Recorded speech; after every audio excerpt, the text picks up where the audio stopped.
Bien, estudiantes de psicología, oyentes, bienvenidos a este video grabado sobre clase de temas relacionados con la carrera de psicología. Mi nombre es Rubén Neira, yo soy psicólogo, muchos años profesor de bachillerato y licenciatura. Vamos a hablar el tema de la teoría sociocultural de Lev Vygotsky, quien fue un psicólogo ruso del siglo pasado y que a lo largo de los años se ha venido difundiendo y conociendo su obra, que es muy vasta, pero además muy interesante de conocer, sobre todo en los ámbitos educativos y también en el ámbito del desarrollo humano. Y es que en ese sentido, Lev Vygotsky lo vamos a entender justamente en cuanto a que el desarrollo humano lo vamos a entender en términos de las relaciones sociales.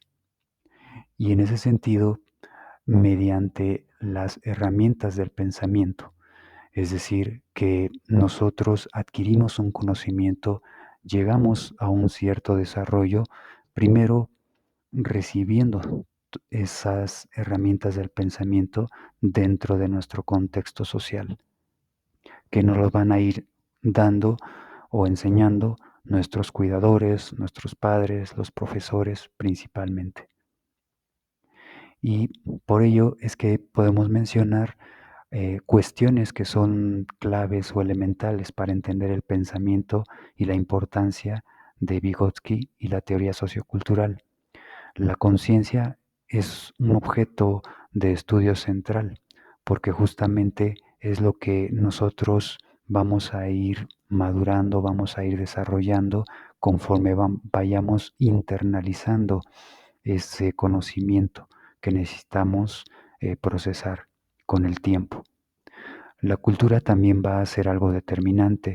Los símbolos, las tradiciones, las costumbres, todo ello nos va a ser dado o nos va a ser instruido por quienes nos cuiden cuando nacemos y cuando vamos creciendo. Igualmente la historia o el contexto en el que vivimos es muy particular. Es decir, la historia y el contexto que, por ejemplo, le tocó vivir al mismo Lev Vygotsky en una Rusia comunista, pues va a ser diferente al contexto o historia actual que estamos viviendo. Y en ese sentido, eh, de todas maneras, los postulados y las ideas de Vygotsky son perfectamente adaptables a la época actual. Y como decía, en materia de aprendizaje. Vamos viendo también que para entender sobre todo este proceso de internalización que se va a dar de, de nuestras relaciones sociales hacia nuestra capacidad de conocer y de aprender, ¿no? Van a ser importantes las funciones mentales. Por ejemplo, las que a Vygotsky le van a interesar sí o sí y con las que se va a enfocar principalmente son aquellas funciones mentales superiores. Esto es lo que se va a ejercitar en nuestros procesos de desarrollo y de aprendizaje. Ya decíamos que la interacción social va a ser un elemento fundamental para que nosotros podamos aprender y desarrollarnos. Igualmente, estas funciones superiores mentales determinan la forma de ser de una sociedad. Y a su vez, también, como ya lo vengo comentando, va a determinar el conocimiento. Estas funciones mentales superiores, o también las podemos llamar o identificar como habilidades psicológicas, las vamos a ir internalizando en facetas o en momentos. Por ejemplo, en un primer momento se va a dar el, el momento o la fase del ámbito social. Esto es una fase interpsicológica en donde las personas que nos cuidan, que nos enseñan, que nos educan, nos van a ir transmitiendo lo que necesitamos saber para podernos adaptar al ambiente social en el que estamos. en el contexto cultural en el que necesitamos adaptarnos. Entonces, entran aquí la transmisión de los símbolos, ¿no? Etcétera, etcétera, por este contacto dentro del ámbito social.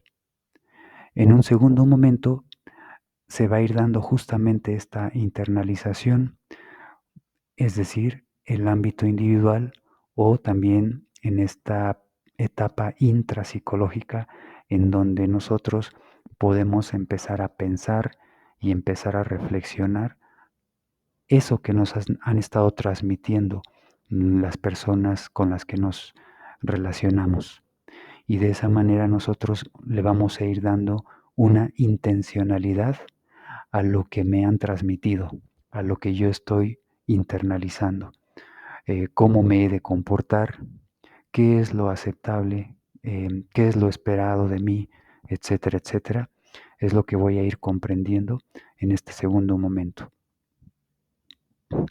Igualmente, en estas herramientas del pensamiento vamos a poder identificar dos maneras de ellas. Por ejemplo, si nos remitimos a la cultura material, a todo aquello que es tangible, identificaremos las herramientas del pensamiento del tipo técnico. Todo lo que tiene que ver, por ejemplo, con máquinas, desde máquinas automotores hasta en la actualidad máquinas tecnológicas como los celulares, las computadoras, etcétera. Igualmente herramientas como pueden ser reglas, en este sentido mencionando los útiles escolares, las reglas, los lápices, los colores, los pinceles, los cuadernos, todas estas herramientas técnicas que nos van a ayudar a adaptarnos y a empezar a desarrollarnos en el conocimiento. Herramientas del pensamiento técnicos como los martillos, los desarmadores, los tornillos, todos aquellos elementos y herramientas que permiten desarrollar un comportamiento y reflejar así un conocimiento en específico. Todo esto nos va a ayudar a determinar el ambiente y a modificar las cosas, los objetos como tal. También como herramientas del pensamiento vamos a hablar de las herramientas psicológicas del pensamiento. Aquí parte de este proceso de internalización tiene que ver con aprender sistemas lógicos, cómo hemos de pensar más adecuadamente, cómo se espera que se dé un proceso de racionalización adecuado, o bien el sistema de los símbolos que entendemos, por ejemplo, por los símbolos patrios, que entendemos por los símbolos de ciertas ideologías, ¿no? O igualmente las teorías, los mapas, todo este tipo de herramientas psicológicas nos sirven para organizar nuestro pensamiento y también para controlar nuestra conducta. Y esto justamente nos va a ir propiciando una mejor manera de adaptación a nuestro entorno sociocultural.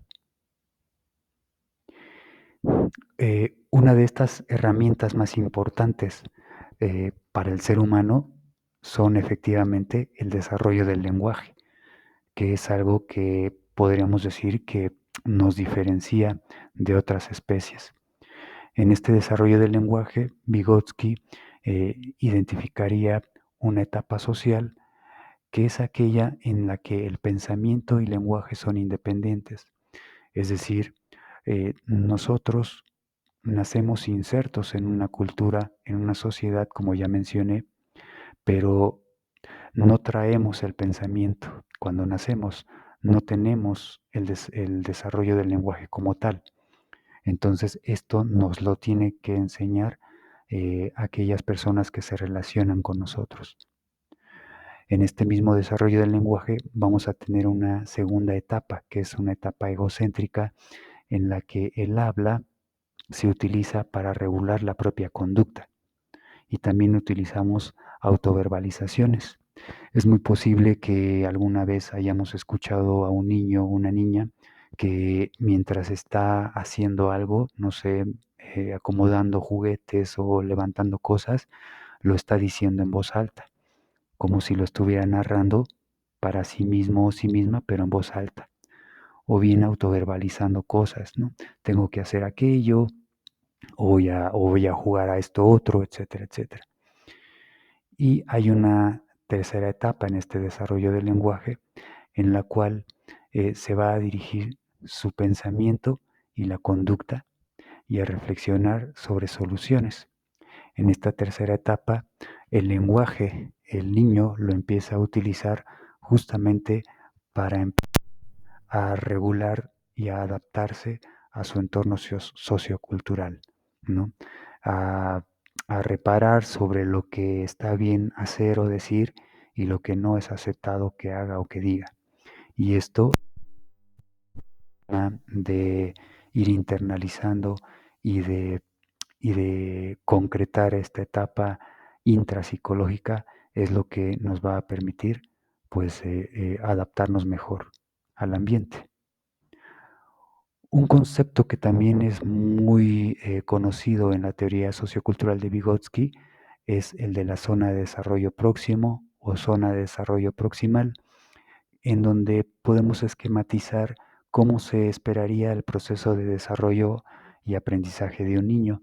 Si lo vamos viendo desde el lado izquierdo, vemos una forma retrospectiva, es decir, desde este lado izquierdo de este esquema, tenemos a un niño con todo su antecedente histórico, con todo lo que ha venido aprendiendo, con todo lo que le han venido enseñando anteriormente en su propia historia de desarrollo. Tenemos en este punto que estoy señalando al niño actualmente, es decir, al niño hoy en día con su actual nivel de desarrollo, cual sea que éste tenga. De tal manera que si nos movemos hacia la derecha, tenemos justamente una forma prospectiva que viene siendo la zona de desarrollo proximal del niño.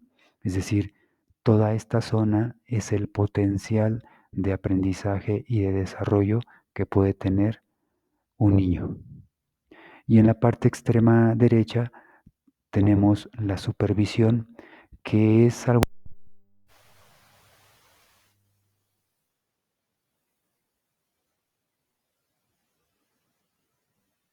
que irle transmitiendo ese conocimiento al niño, ayudarlo a construir ese conocimiento a manera de que pueda ir generando o desarrollando su potencial justo en esta zona de desarrollo proximal.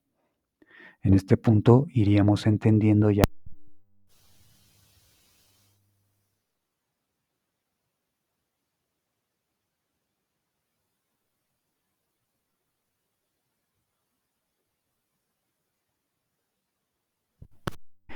este esquema, lo podemos ver, es, es potenciar esas habilidades que un niño, un niño en el sentido general, es decir, un niño o una niña, supone tener en un momento dado, eh, en un momento de nivel de desarrollo dado.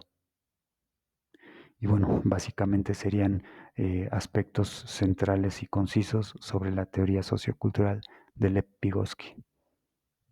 Nos estamos viendo. Cuídense.